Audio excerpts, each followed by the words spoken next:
मलते रह गए हाथ शिकारी, उड़ गया पंछी तोड़ पिटारी, अंतिम गोली खुद को मारी, जियो तिवारी जने उधारी। चंद्रशेखर आजाद के लिए मशहूर बॉलीवुड लिरिसिस्ट मनोज मुंतशिर ने ये पंक्तियां उनके शहीद दिवस पर सुनाई थी। हमने सोचा कि आपको इन्हीं पंक्तियों से चंद्रशेखर आजाद के इस सबसे रोचक किस्से की शुरुआत करने के लिए सुनाते हैं। चंद्रशेखर आजाद की सबसे मशहूर बात जो हम सब ने बचपन से सुन रखी है वो है अल्फ्रेड पार्क की घटना। जब चंद्रशेखर आजाद ने अपने उस वचन को जो उन्होंने अपने आप से किया था कि वो कभी भी ना किसी अंग्रेज के हाथों पकड़े जाएंगे और ना किसी अंग्रेज की गोली से मारे जाएंगे, उसको निभाने के लिए अपनी ही पिस्तौल की अंतिम गोली को अपनी कनपटी पर दाग लिया था।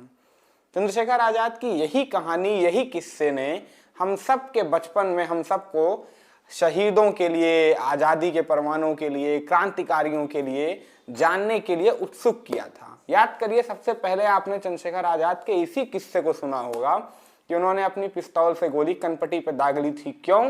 क्योंकि उन्होंने अपने आप से वादा किया था कि वो ना कभी किसी अंग्रेजों के हाथों पकड़े जाएंगे और ना मारे जाएंगे। आज के इस वीडियो में हम आपको यही दिलचस्प घटना बता रहे हैं कि आखिर अपने आप से ऐसा वादा करने वाले और उस वादे को निभाने के लिए अपनी जान कुर्बान करने वाले चंद्रशेखर आजाद के मन में क्यों आ गया और कब आ गया कि चलो अंग्रेजों के सामने सरेंडर कर दें।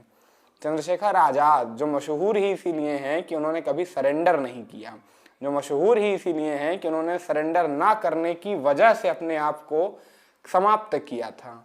तो चंद्रशेखर आजाद क्यों मजबूर हुए थे? कौन सी ऐसी मजबूरी थी और आखिर किन परिस्थितियों में उन्होंने अपने उस वादे तक को ताक पर रख दिया था और ये सोच लिया था कि अब वो अंग्रेजों के सामने जाकर आत्मसमर्पण कर देंगे?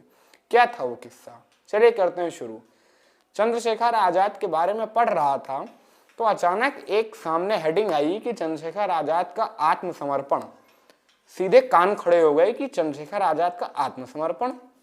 पढ़ना शुरू किया तो तहें खुली। चंद्रशेखर आजाद के बारे में अगर आप पढ़ेंगे तो काकोरी कांड में सहभागिता के बाद से सीआईडी उनके पीछे पड़ चुकी थी।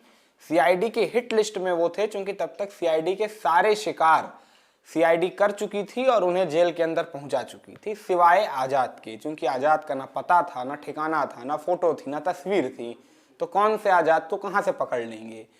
इन दिनों आजाद ने सबसे ज्यादा दिन, जब सीआईडी उनकी खोज कर रही थी, सीआईडी उनके पकड़ने के लिए दबिश डाल रही थी, उन दिनों चंद्रशेखर आजाद ने सबसे ज्यादा अपने दिन बुंदेलखंड में गुजारे थे।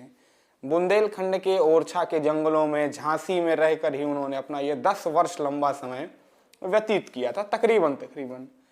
इन्हीं दिनों उनका एक बहुत पक्का दोस्त बना। नाम था रुद्र नारायण दीक्षित। ये वही रुद्र नारायण दीक्षित हैं जिन्होंने चंद्रशेखर आजाद को उनके 2 सबसे प्रिय शिष्य मलका और मलकू मिलाए थे, जिन्होंने आगे चलकर चंद्रशेखर आजाद की माता की भी आजीवन सेवा की थी। रुद्र नारायण दीक्षित काफी ज्यादा धनाढ्य वर्ग से नहीं आते थे, बहुत गरीब स्थिति में रहते थे और चंद्रशेखर आजाद की मदद के लिए भी हमेशा आतुर रहते थे। आजाद भी अधिकतर उनके घर के तहखाने में ही रात गुजारते थे, दिन गुजारते थे, अपना समय व्यतीत करते थे। उनके घर के तहखाने को तालघर कहा जाता था, तो वो तालघर में आजाद ही रहते थे।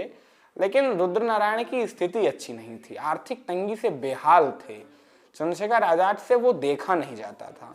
कई बार सोचते थे कि रुद्र नारायण के घर से चले जाएं, लेकिन रुद्र नारायण मना कर देते थे। अपना भी चाहे आधी रोटी ही खाते थे, लेकिन आजाद को भरपेट खाना देते थे। आजाद का मन द्रवित हो उठता था, बार बार जी हुकलता था कि यहाँ से चले जाएं, लेकिन रुद्र नारायण जाने नहीं देते थे। एक दिन उनकी आर्थिक तंगी को देखकर आजाद के मन में ख्याल आया कि क्यों ना मैं जाकर आत्मसमर्पण कर देता हूँ। अच्छा, आत्मसमर्पण का आर्थिक तंगी से क्या कनेक्शन है? दरअसल अंग्रेज सरकार ने चंद्रशेखर आजाद पर एक भारी भरकम इनाम रखा था कि जो भी आजाद का पता बताएगा, आजाद को पकड़वा देगा, उसे हम इतनी दौलत देंगे। और वो बहुत बड़ी थी। रुद्र नारायण जैसे व्यक्ति के लिए तो तकरीबन असंभव, सोच से भी परे। आजाद को लगा कि छोड़ो यार, जाके अपने आप को सरेंडर करो, कम से कम दोस्त की स्थिति तो बचेगी। उन्होंने रुद्र नारायण को बुलाया और रुद्र नारायण से ये बात बताई। रुद्र नारायण ने जोर का डांटा, कहा शर्म नहीं आती है, दोस्ती बेचती। चंद्रशेखर आजाद को रुद्र नारायण ने खूब समझाया कि यह मातृभूमि की सेवा का समय है, इस समय ऐसे छोटे छोटे अगर सेक्रीफाइसेस, त्यागों के बीच में पड़ जाएंगे तो जो बड़े बलिदान देने हैं वो बलिदान नहीं दे पाएंगे। और फिर आने वाली पीढ़ियां हमें कोसेंगी कि जब देश की जनता सो रही थी तो उन्हें जगाने वाले तो आप थे। जब देश की आधे से ज़्यादा पीढ़ियां सो रही थीं तब उन्हें जगाने के लिए कम से कम आप तो होते। आधे रास्ते से लौट आए तो उस कोसे जाने से बेहतर है इतिहास में अपना नाम स्वर्णाक्षरों से अंकित कराइए और इस कठिनाइयों का जी भर के सामना करिए, पूरे मन से सामना करिए और आगे बढ़िए। उन्होंने आज़ाद को प्रेरित किया कि नहीं, इन परिस्थितियों से डरना नहीं है, इनसे पार पाना है और सरेंडर की तो सोचना मत। अपने आप से वादा किए हो जो वो याद है। आज़ाद ने हंसा और रुद्रनारायण के गले लग लिए। आज़ाद का ये बेहद मार्मिक प्रसंग है, बहुत मार्मिक हिस्सा है।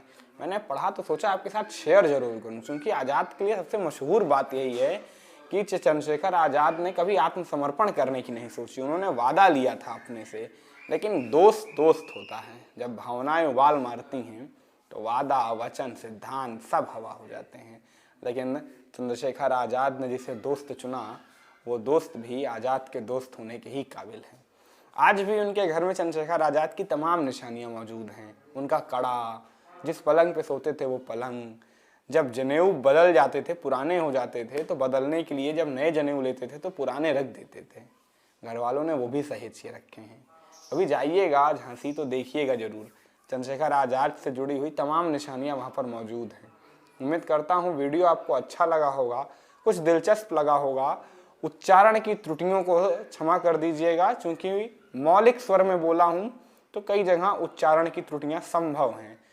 तो उम्मीद करता हूँ कि अगर वीडियो पसंद आया होगा तो चैनल को सब्सक्राइब कर दिए होंगे, और नहीं किए होंगे तो कर दीजिए, ताकि ऐसे इंटरेस्टिंग वीडियोस लगातार आप